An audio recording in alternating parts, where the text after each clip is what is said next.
یہ بظاہر جنگ میں آیا ایک وقفہ ہے، مگر اگر پس منظر کو غور سے دیکھا جائے تو محسوس ہوتا ہے کہ مشرق وسطیٰ میں بارود ابھی بجھا نہیں ہے، صرف اس کی آواز وقتی طور پہ دھیمی ہوئی ہے، کیونکہ ایک طرف ڈونلڈ ٹرمپ یہ دعویٰ کر رہے ہیں کہ قطر، سعودی عرب اور یو اے ای کی درخواست پہ ایران پہ ایک بڑا حملہ روکا گیا۔ دوسری طرف تہران مسلسل یہ پیغام دے رہا ہے کہ وہ مذاکرات کے لیے تیار ضرور ہے، مگر دباؤ کے سامنے جھکنے کے لیے نہیں۔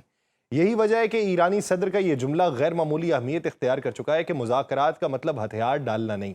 گویا خطہ اس وقت اس مرحلے میں داخل ہو چکا ہے جہاں جنگ میدانوں سے نکل کر سفارتی رابطوں، خفیہ پیغامات، توانائی کے راستوں اور اسٹریٹجک دباؤ کی خاموش جنگ میں تبدیل ہوتی دکھائی دے رہی ہے۔ اور شاید سب سے اہم بات یہ ہے کہ اس وقفے کے دوران بھی کوئی فریق واقعی رکا ہوا نظر نہیں آتا۔ ایران اپنے میزائل نیٹ ورکس، زیر زمین تنصیبات اور علاقائی اتحادیوں کو دوبارہ منظم کر رہا ہے۔ اسرائیل لبنان اور غزہ میں دباؤ برقرار رکھے ہوئے ہے۔ امریکہ اپنی فوجی موجودگی کم کرنے کی بجائے اگلے مرحلے کے لیے پوزیشن مضبوط کر رہا ہے۔ خلیجی ریاستیں آبنائے ہرمز کو کسی بڑے تصادم سے بچانے کے لیے بیک چینل سفارتکاری میں مصروف ہیں۔ یہی وجہ ہے کہ کئی ماہرین اس صورتحال کو سیز فائر نہیں بلکہ پریپریشن فیز کہہ رہے ہیں، ایک ایسا خاموش مرحلہ جہاں ہر طاقت اگلے ممکنہ دھماکے سے پہلے اپنی جگہ کو مضبوط کرتی دکھائی دیتی ہے۔ آپ سب پر سلامتی ہو، میں یاسر رشید ہوں اور آپ دیکھ رہے ہیں سنو نیوز۔ ناظرین، یہ ایک سفارتی وقفہ نہیں لگتا، یہ ایسا محسوس ہو رہا ہے کہ جیسے مشرق وسطیٰ کی جنگ وقتی طور پہ بارود سے نکل کے مذاکراتی میزوں، خفیہ رابطوں اور علاقائی دباؤ کے مرحلے میں داخل ہو چکی ہے۔ ایک طرف ڈونلڈ ٹرمپ یہ دعویٰ کر رہے ہیں کہ قطر، سعودی عرب اور متحدہ عرب امارات کی درخواست پہ ایران پر ایک بڑا حملہ مؤخر کیا گیا۔ دوسری طرف تہران بھی مسلسل یہ پیغام دے رہا ہے کہ وہ مذاکرات سے بھاگ نہیں رہا، لیکن دباؤ کے تحت جھکنے کے لیے بھی تیار نہیں ہے۔ یہی وجہ ہے کہ ایرانی صدر نے یہ جو جملہ کہا ہے یہ غیر معمولی اہمیت اختیار کر چکا ہے کہ مذاکرات کا مطلب ہتھیار ڈالنا نہیں۔ اس ایک جملے میں ایران کی پوری موجودہ حکمت عملی چھپی ہوئی۔ تہران دراصل دنیا کو یہ باور کروانا چاہتا ہے کہ وہ جنگ سے تھکا ضرور ہے لیکن کمزور نہیں ہوا۔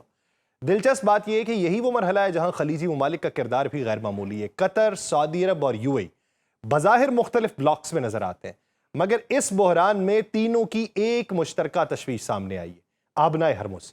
کیونکہ اگر یہ سمندری راستہ مکمل طور پہ بند ہو جاتا یا جنگ براہ راست خلیجی انفراسٹرکچر تک پھیل جاتی تو سب سے پہلا دھچکا انہی ریاستوں کو لگنا تھا۔ اسی لیے پس پردہ رابطوں، ثالثی اور وقتی ڈی ایسکیلیشن کی کوششیں تیز ہوئی ہیں۔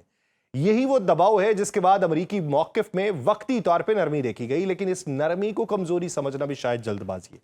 امریکہ نے بیک وقت اپنے بحری اثاثے، فضائی دفاعی نظام اور خطے میں فوجی موجودگی کو کم نہیں کیا۔ دوسری جانب اسرائیل کے حملے مسلسل جاری ہیں لبنان کے اوپر۔ لبنان میں امریکی ثالثی سے ہونے والی جنگ بندی کی توسیع کے باوجود اسرائیلی کارروائیاں رکتی نظر نہیں آ رہی۔ لبنان کی وزارت صحت کے اعداد و شمار اس بات کی نشاندہی کرتے ہیں کہ مارچ سے اب تک ہزاروں افراد مارے جا چکے اور زخمی ہوئے۔ اس کا مطلب کیا ہے کہ اگرچہ سفارتی سطح پہ ڈی ایسکیلیشن کی بات ہو رہی ہے، میدان جنگ ابھی بھی پوری طرح ٹھنڈا نہیں ہوا۔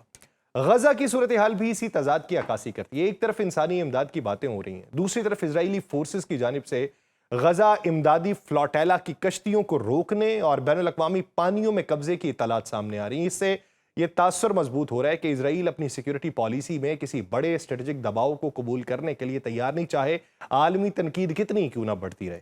ایران اس پورے منظرنامے میں ایک نئی قسم کی حکمت عملی اختیار کرتا دکھائی دے رہا ہے۔ تہران یہ جانتا ہے کہ براہ راست طویل جنگ اس کی معیشت، توانائی کے نظام اور داخلی استحکام کے لیے خطرناک ہو سکتی ہے۔ اس لیے اب وہ غیر متناسب دباؤ کی حکمت عملی پہ زیادہ انحصار کرتا نظر آ رہا ہے۔ کبھی آبنائے ہرمز، کبھی عالمی ڈیٹا کیبل، کبھی خطے میں امریکی اڈوں پہ دباؤ، کبھی اپنے اتحادی نیٹ ورک کے ذریعے نفسیاتی جنگ۔ یہ سب اسی حکمت عملی کے مختلف حصے ہیں۔ اس دوران عالمی طاقتیں اپنے اپنے مفادات کے مطابق صف بندی کر رہی ہیں۔ چین بظاہر جنگ بندی اور استحکام کی بات کر رہے ہیں کیونکہ اس کی توانائی سپلائی اور عالمی تجارت براہ راست متاثر ہو رہی ہے۔ روس اس بحران کو مغربی توجہ تقسیم کرنے کے ایک موقع کے طور پہ دیکھ رہا ہے۔ امریکہ اس پورے بحران کو ایران کے جوہری اور میزائل پروگرام کو محدود کرنے کے تناظر میں دیکھ رہا ہے۔ لیکن اس جنگی وقفے کے پیچھے جو خاموشیاں دکھائی دے رہی ہیں وہ دراصل غیر معمولی سرگرمیوں سے بھری ہوئی ہیں۔ بظاہر ایسا لگ رہا ہے جیسے خطہ سانس لے رہا ہو، مگر حقیقت میں ہر طاقت اگلے مرحلے کی تیاری میں۔ ایران کے حالیہ بیانات، پاسداران انقلاب کی نقل و حرکت، زیر زمین تنصیبات کی بحالی، آبنائے ہرمز کے گرد بڑھتی ہوئی عسکری موجودگی، یہ سب کچھ اس بات کا اشارہ ہے کہ تہران اس وقفے کو امن نہیں بلکہ ری آرگنائزیشن کے طور پہ دیکھ رہا ہے۔ ایرانی حکام مسلسل دو متوازی پیغامات دے رہے ہیں۔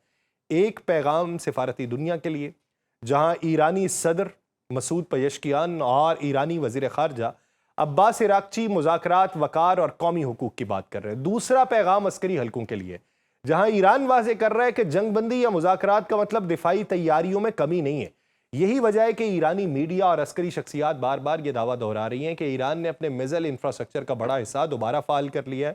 امریکی انٹیلیجنس تجزیوں میں بھی یہ اشارے سامنے آ رہے ہیں کہ آبنائے ہرمز کے قریب موجود متعدد میزائل سائٹس دوبارہ آپریشنل ہو چکی ہیں، جبکہ موبائل لانچرز اور زیر زمین ذخائر کا بڑا حصہ محفوظ رہا ہے۔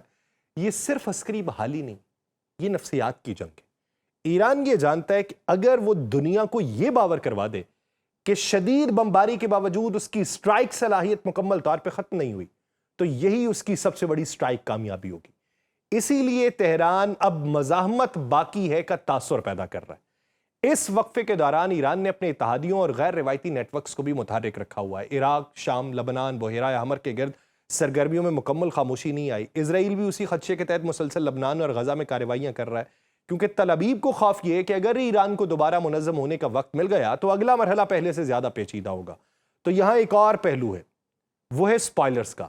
ہر جنگ میں کچھ طاقتیں ایسی ہوتی ہیں جن کے مفادات کشیدگی برقرار رہنے میں ہی ہوتے ہیں۔ اس موجودہ بحران میں بھی ایسے کئی سپائلرز موجود ہیں۔ اسرائیل کے اندر سخت گیر حلقے یہ سمجھتے ہیں کہ ایران کو مکمل عسکری دباؤ میں رکھنا ضروری ہے تاکہ دوبارہ طاقت جو ہے وہ حاصل نہ کر سکے۔ ادھر اگر ہم ایران کی بات دیکھیں تو ایران کے اندر کچھ حلقے یہ موقف رکھتے ہیں کہ امریکہ اور اسرائیل کے ساتھ کسی طویل سفارتی عمل کا مقصد صرف وقت حاصل کرنا اور ایران کو اندر سے کمزور کرنا۔